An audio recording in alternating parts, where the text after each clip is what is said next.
if they can't learn in the way that we are teaching, we need to teach them in a way that they can learn. Ivar Lobas. For those who don't know, my name is Samantha Grady, and I work for the Preschool Autism Assessment Center, known as PAC, right here in Stockton, California. I'd like to share some information with you guys about it because I love our program, and I just want to go over what we are, what we do, and the way that we're changing lives. So a little bit about who we are. We're an in-house assessment center who places children 3 to 5 years old based on their disabilities. Our program is levelized from highly structured, structured, and generalized. In the highly structured, we do everything from toilet training, self-help, and academics, but we do it in discrete trial. And then in the structured setting, we're still toilet training, doing discrete trial, and some small groups as well. And once they reach generalized, they're almost at a point to a typical preschool classroom. So they're doing preschool curriculum as well as discrete trial, and hopefully not still potty training, but it's a possibility.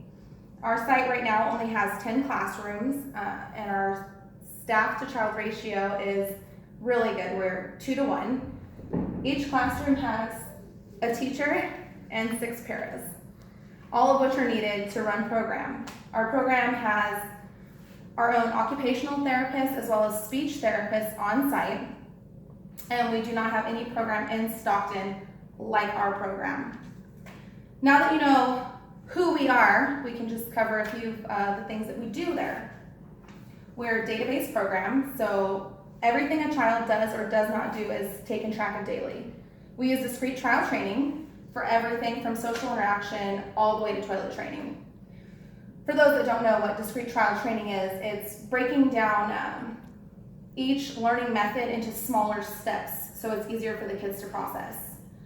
We teach the children step by step to complete each task, even eye contact, to difficult ones like going to the restroom independently. We use the most to least restrictive prompt hierarchy because we believe in errorless learning for independence. For the nonverbal children that we work with, we're using the Picture Exchange Communication System, known as PECS, and that is small icons placed on a board, or a communication board, that goes around with the child who cannot speak so they can exchange what they need. Sorry. We also include our occupational therapy strategies throughout our day, and the staff also includes the speech therapy strategies that are needed. Besides all the academics that we're covering in our program, we also teach appropriate social interaction. Children with autism go on and off like a light switch. So our job is to give them the tools that they need to avoid aggression and to avoid meltdowns. Our team does so much for the children, and because we're data-based, we get to track the success of all of our children going through our program. And that's how we know we are changing their lives. One instance that brings to mind that really impacted me was a parent who came to us who had a nonverbal child at the beginning of the school year. And within 6 months, that mother wanted to thank us because that boy finally, at 3.5 years old, was capable of telling his mother, "I love you."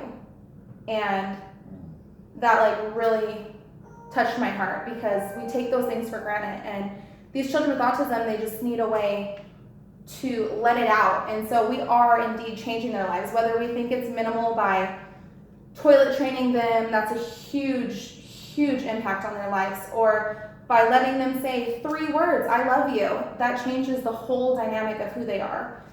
So that's just a little bit about my program and the reasons why I genuinely love my program. And I'd also like to share that even though autism is a diagnosis that is life-changing, it is not life-defining. The author for that was unknown. Thank you guys for listening, and I hope you learned something. Very good, Sam. Very good.